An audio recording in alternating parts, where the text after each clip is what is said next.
procès dans l'affaire Le procureur contre Jean-Pierre Bemba Gombo se poursuit devant la Cour pénale internationale à La Haye avec l'audition des témoins du bureau du procureur. La semaine du 4 avril 2011 a été marquée par l'audition du 17e témoin cité par l'accusation, M. Firmin Fendiro, actuel procureur de la République près le tribunal de grande instance de Bangui, en République centrafricaine.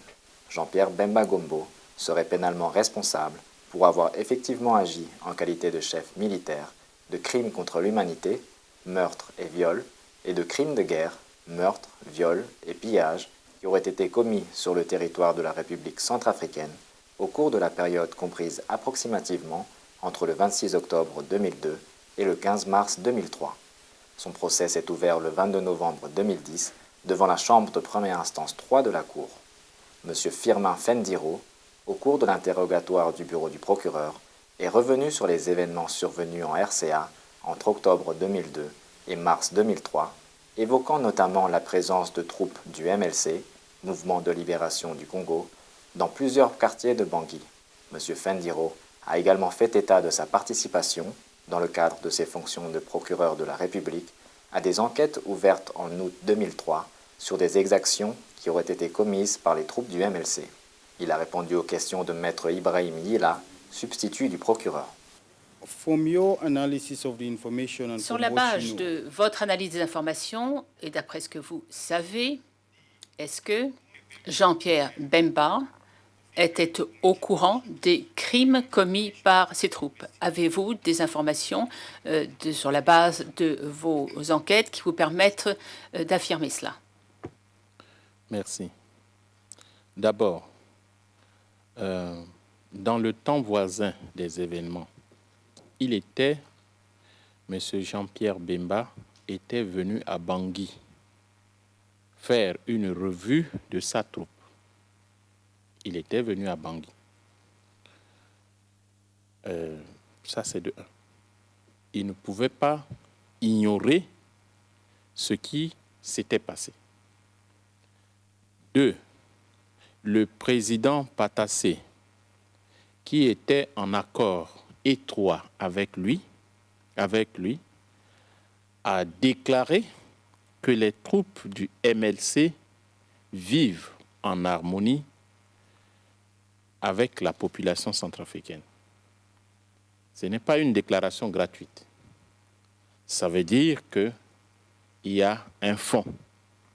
Et ils en ont certainement discuté parce que chaque fois qu'il arrive à Bangui, il est reçu par le président de la République.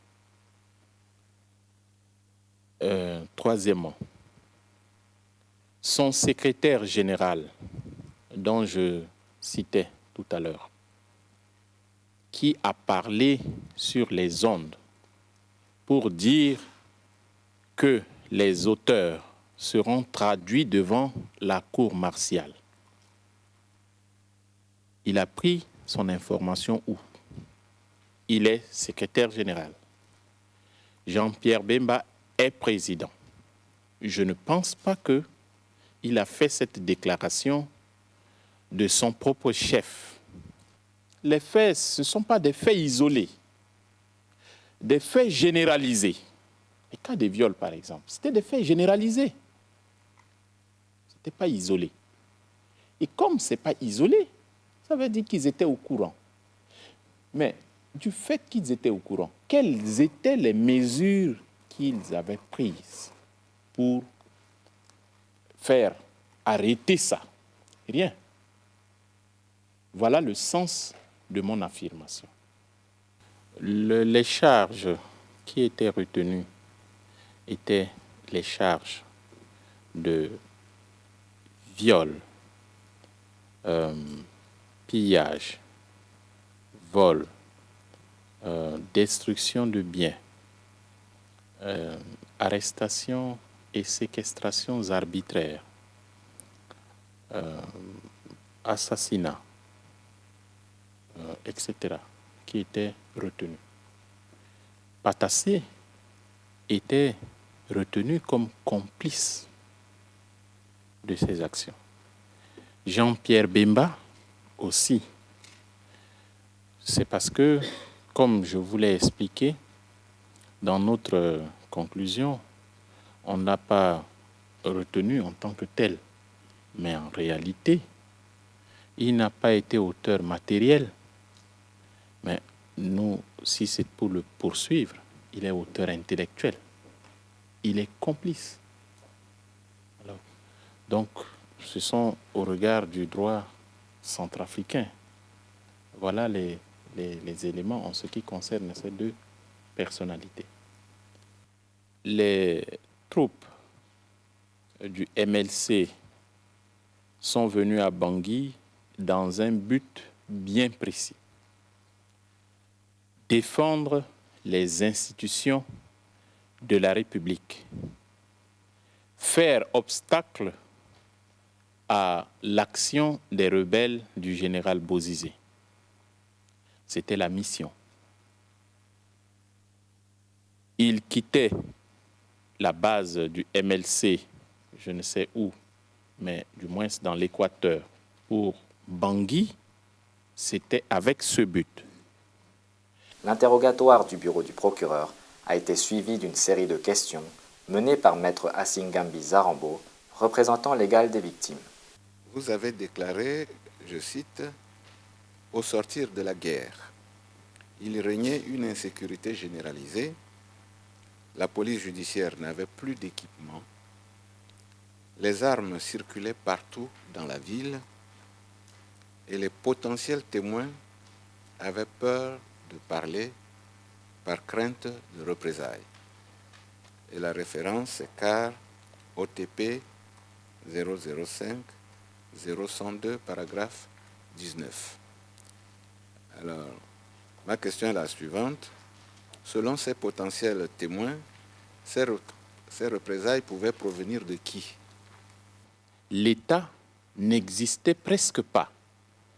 Parce que, si je le dis ainsi, c'est parce qu'un État qui existe, c'est un État qui sécurise les populations. Et en ce moment, les populations n'avaient pas de garantie forte de sécurité. Leur crainte, c'est envers leurs agresseurs. Je veux parler des éléments du MLC ou toute personne qui ont prêté main forte au MLC lors de son entrée à Bangui. En fin de semaine, l'équipe de défense de Jean-Pierre Bemba a débuté son contre-interrogatoire de M. Fendiro. Le témoin a répondu aux questions de maître Aimé Kilolo Moussamba, conseil de la défense. Est-il exact de dire que la justice centrafricaine, à l'égard de M. Jean-Pierre Bemba, n'a tenté ni la possibilité de requérir un mandat de comparution, ni la possibilité de solliciter une entraide judiciaire au Congo, ni la possibilité de solliciter la levée de son immunité? Est-ce correct? C'est correct parce que il n'existait aucun instrument de droit à base duquel la justice centrafricaine devrait agir de la sorte. Est-il exact de dire que tout cela ne vous a pas empêché, comme procureur de la République, à la fin des poursuites, de prendre un réquisitoire qui visait notamment la personne de M. Jean-Pierre Bemba? Si j'ai pris un réquisitoire qui visait la personne de M. Jean-Pierre Bemba, c'est parce que les infractions ont été commises sur le territoire centrafricain. Je ne suis pas allé au Congo pour chercher à inculper M. Jean-Pierre Bemba. Les faits se sont produits sur notre territoire. Et il y a une règle fondamentale en droit, celle du lieu de la commission de la faute. Donc, c'est fort de ça que j'ai fait ce réquisitoire allant dans le sens de la mise en œuvre de la responsabilité de M. Jean-Pierre Bemba.